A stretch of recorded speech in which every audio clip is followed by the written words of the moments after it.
सूरज की किरणें अभी पूरी तरह से जंगल में नहीं फैली थीं, जब आदित्य और रिया अपनी ट्रैकिंग किट के साथ जंगल के मुहाने पर खड़े थे। उनका लक्ष्य था उस अनाम जंगल के हृदय तक पहुंचना, जिसके बारे में कहा जाता था कि वहां एक प्राचीन झरना है जो केवल पूर्णिमा की रात में ही दिखाई देता है। तैयार हो? आदित्य ने अपनी दूरबीन एडजस्ट करते हुए पूछा। रिया ने उत्साहित होकर सिर हिलाया। हमेशा, बस उम्मीद है कि इस बार हमें कोई ऐसी चीज़ न मिल जाए जो हमें डरा दे। पिछले कुछ अभियानों में उन्हें कुछ अजीबोगरीब अनुभव हुए थे, पर उनका रोमांच उन्हें हर बार खींच लाता था। वे धीरे धीरे घने पेड़ों के बीच रास्ता बनाते हुए आगे बढ़े। जंगल में एक अजीब सी खामोशी थी, जो कभी कभी पक्षियों की चहचहाहट या पत्तों की सरसराहट से टूटती थी। जैसे जैसे वे आगे बढ़ते गए, जंगल और भी घना होता गया। सूरज की रोशनी मुश्किल से जमीन तक पहुंच पाती थी। अचानक आदित्य रुक गया। ये देखो, उसने एक अजीबोगरीब पत्थर की ओर इशारा किया, जिस पर कुछ अज्ञात प्रतीक खुदे हुए थे। रिया ने करीब आकर देखा। ये किसी पुरानी सभ्यता के निशान लगते हैं, पर यहाँ कैसे? उन्होंने उन प्रतीकों को अपने नोटबुक में उतारा और आगे बढ़े। कुछ देर बाद उन्हें एक संकरा रास्ता मिला जो नीचे की ओर जा रहा था।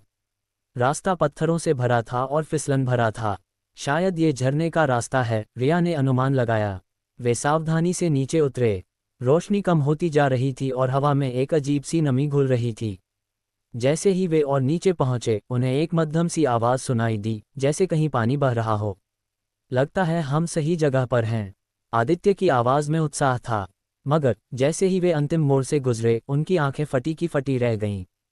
सामने कोई झरना नहीं था, बल्कि एक विशाल गुफा का प्रवेश द्वार था।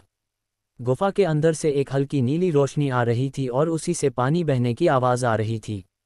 यह क्या है? रिया फुसफुसाई। हमने कभी किसी गुफा के बारे में नहीं सुना था। हिम्मत करके वे गुफा में दाखिल हुए। अंदर का नज़ारा किसी और ही दुनिया का लग रहा था।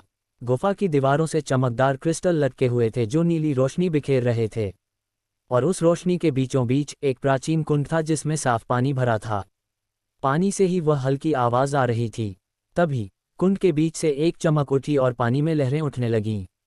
आदित्य और रिया एक दूसरे को देखने लगे। क्या ये वही अनाम झरना था जिसके बारे में किंवदंतियां थीं? लेकिन ये तो झरना नहीं, एक रहस्यमय कुंड था। जैसे ही पूर्णिमा की रात का पहला प्रकाश गुफा के एक छोटे से छेद से कुंड पर पड़ा, कुंड का पानी और भी चमकदार हो उठा।